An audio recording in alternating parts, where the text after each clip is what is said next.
मेरा नाम शिहाब, अभी मैं वाघा बॉर्डर में पहुंचे। अस्सलाम वालेकुम दोस्तों, उम्मीद करता हूँ कि आप तमामी लोग खैरियत से होंगे। अल्लाह तबारक व तआला ऐसे ही आप लोगों को हमेशा खुश रखे।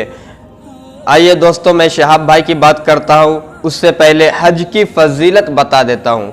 हजरत अबू हुरैरा रज़ी अल्लाह अन्हु फरमाते हैं कि अल्लाह के रसूल सल्लल्लाहु अलैहि वसल्लम ने इरशाद फरमाया, जो उस घर यानी बैतुल्लाह शरीफ का हज करे और उस दौरान कोई बदगोई या बदअमली ना करे, वो गुनाहों से पाक होकर ऐसे वापस होता है जैसा कि गुनाह से पाक पैदा होता है।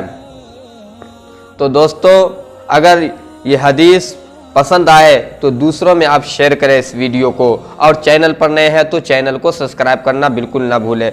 दोस्तों, आइए शिहाब भाई की बात करते हैं, जो कि केरला से पैदल हज के लिए निकले हैं। लगभग 8500 किलोमीटर या 300 किलोमीटर की जो दूरी है वहाँ तय करने के लिए निकले हैं, और अभी सारे स्टेटों को पार करते हुए अभी खासा गांव वाफिया किड्स स्कूल में ठहरे हुए हैं, जो कि कुछ थोड़ा सा प्रॉब्लम रह गया है। बस वीज़ा यानी कि ये समझिए कि मिल चुका है, बस चलने की तैयारी है।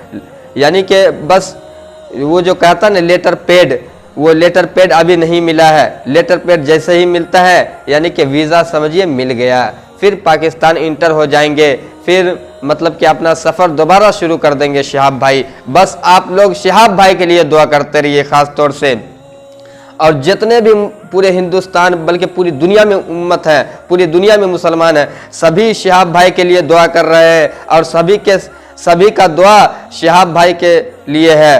तो क्यों ना हो, फिर क्यों ना वीज़ा मिले। शिहाब भाई को इंशाल्लाह वीज़ा मिलेगा, और वीज़ा मिलने ही वाला है, क्योंकि बड़े बड़े यूट्यूबर कह रहे थे कि वीज़ा मिल गया, वीज़ा मिल गया। ऐसा दोस्तों नहीं है, बस कुछ ही दिन में वीज़ा मिलने वाला है। हम अपडेट आपको दिखा रहे हैं, शिहाब भाई का अपडेट पीछे देख सकते हैं स्क्रीन पर कि शिहाब भाई कहाँ कहाँ घूमने के लिए गए, फिर एक ऑफिस में गए और वहाँ मतलब उनसे बातें मतलब हुई कि हाँ आपको वीज़ा मिलने वाला है, बस सब्र करें। तो दोस्तों, सब्र का फल बहुत मीठा होता है, जो कि बाज़ारों में नहीं मिलता, जो कि अल्लाह तबारक व तआला सब्र का फल देते हैं, सब्र का बदला अता करते हैं। तो दोस्तों, आज जुमा का दिन है, बहुत ही मुबारक दिन है। इस दिन में हम अगर शिहाब भाई के लिए दुआ करें तो इंशाअल्लाह शिहाब भाई के लिए हमारा दुआ कबूल होगा, अल्लाह तबारक व तआला कबूल फरमाएंगे।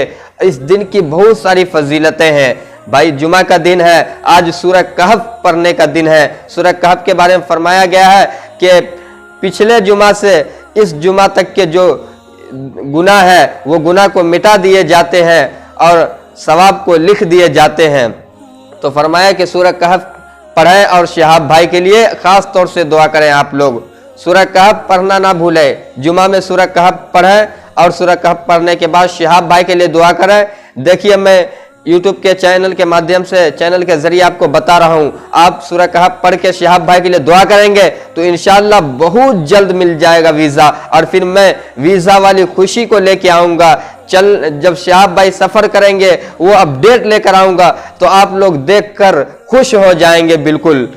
तो शिहाब भाई, आज जुमा का दिन है, आज 4 नवंबर हो चुका, और शिहाब भाई को निकले हुए घर से 156 दिन हो चुके मुकम्मल। तो इसीलिए चैनल पर नए हैं तो चैनल को सब्सक्राइब करना बिल्कुल ना भूलें। स्क्रीन पर तो आप देख ही रहे हैं शिहाब भाई कहाँ कहाँ घूमने के लिए जा रहे हैं। शिहाब भाई अब्दुल गफ्फार साहब से मतलब कांटेक्ट में रहते हैं। हम अब्दुल गफ्फार साहब से मतलब के लेते रहते हैं कि कहाँ पहुँचे, उनसे अपडेट लेते रहते हैं। नजर आलम भाई से अपडेट लेते हैं, अब शिहाब भाई को वीज़ा मिल गया या नहीं मिला, सफ़र अपना शुरू किए या नहीं किए। तो दोस्तों, आप इस वीडियो को दूसरों तक शेयर करें। और हाँ, शिहाब भाई जो एक मतलब कि एक घर के अंदर गए, जो वीरान घर था, जिस घर के अंदर किसी का बसेरा नहीं था, वहाँ पे देखे बीड़ी, पान, गुटखा, तंबाकू और नशे की चीज़ें थी। तो शिहाब भाई इसके बारे में भी ऑफिस में जाके बात किए कि भाई आप सरकार को कहिए कि ऐसी बुरी चीज़ों से सरकार परहेज करवाए। तो आप वीडियो देख रहे होंगे, उम्मीद करता हूं कि चैनल पर नए हैं तो चैनल को सब्सक्राइब करना बिल्कुल ना भूलिएगा। फिर मिलते हैं नई